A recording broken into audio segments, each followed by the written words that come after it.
अस्सलाम वालेकुम नाज़रीन, हक़ सच न्यूज़ में अवां सभिनी खे भलीकार चऊं पिया। हक़ सच न्यूज़ में ख़बरुनि अपडेट जो सिलसिलो जारी आहे। ख़बर शामिल कयूं पिया दौलतपुर सिफन खां। दौलतपुर पीपी तालका जनरल सेक्रेटरी सरदार ज़ादा अली रज़ा डायरीअ जो जलसे जी मेज़बानी अब्दुल जब्बार बुघियो कई। प्रोग्राम जी शुरूआत में गुलनि, टोपिन, अजरकनि, हारनि जे तोहफ़नि सां महिमाननि जो आदर भाव कयो वियो। पीपी तालका जनरल सेक्रेटरी पीपी कारकुननि खे खिताब कंदे चयो त पाकिस्तान पीपल्स पार्टीअ जो हमेशह खां मंशूर रहियो आहे त अवाम जी ख़िदमत सिर्फ़ अवाम जी ख़िदमत। सरदार अली रज़ा डायरीअ जो चवणु हो त असां अवाम जी अदालतुनि में वञण लाइ तयारु थी निकिता आहियूं।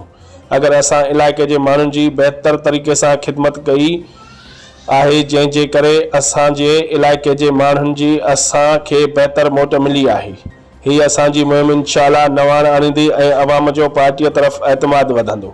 रिपोर्ट करा फ़कीर हक़ नवाज़ कलंदरी, हक़ सच न्यूज़, दौलतपुर सिफर।